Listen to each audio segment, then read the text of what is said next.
ସତ୍ୟକିଳା ପକ୍ଷରୁ ଆପଣଙ୍କୁ ସ୍ୱାଗତ।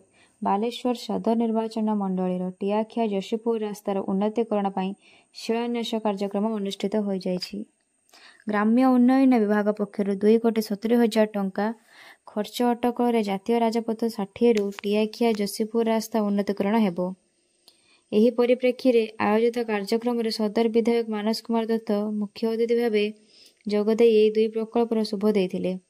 ଗ୍ରାମାଞ୍ଚଳକୁ ସହର ସହିତ ଯୋଡ଼ିବା ଲକ୍ଷ୍ୟରେ ଯାତାୟାତ ବ୍ୟବସ୍ଥାକୁ ସୁଦୃଢ଼ କରିବା ପାଇଁ ରାଜ୍ୟ ସରକାର ତ୍ୱରିତ ପଦକ୍ଷେପ ଗ୍ରହଣ ପୂର୍ବକ କାର୍ଯ୍ୟାନୁଷ୍ଠାନ ନେଉଛନ୍ତି। ବାଲେଶ୍ୱର ସହର ଉପକଣ୍ଠ ବୁଢ଼ାବଳଙ୍ଗ ନଦୀ କୂଳିଆ ଏକାଧିକ ପଞ୍ଚାୟତର ଲକ୍ଷାଧିକ ଲୋକ ଏହି ରାସ୍ତାର ଉନ୍ନତି ଦ୍ୱାରା ଉପକୃତ ହେବେ ବୋଲି ବିଧାୟକ ଶ୍ରୀ ଦତ୍ତ କହିଛନ୍ତି।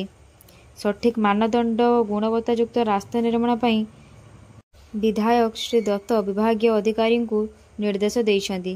ଏହି କାର୍ଯ୍ୟକ୍ରମରେ ଗ୍ରାମ୍ୟ ଉନ୍ନୟନ ବିଭାଗର କନିଷ୍ଠ ଯନ୍ତ୍ରୀ ଉପେନ୍ଦ୍ର ବେହେରା, ରବିନାରାୟଣ ମହାପାତ୍ର, ପର୍ଶୁରାମ ବେହେରା, ଗୌରାଙ୍ଗ ଦାସ, ଅନନ୍ତ ନାୟକ, ମାମୁନି ହାତୀ, ଗୋରାଚାନ୍ଦ ମଣ୍ଡଳ, ରବୀନ୍ଦ୍ର ମାନା, ଅନିଲ ପାତ୍ର, ଅମଲ ପ୍ରଧାନ, ରାଜୀବ କୌର, ବାବୁଲାଲ ସିଂ, ସଂଯୁକ୍ତା ଦାସ, ଦେବୁ ମହାନ୍ତି, ବିପିନ ବାରିକ ପ୍ରମୁଖ ଉପସ୍ଥିତ ରହିଥିଲେ।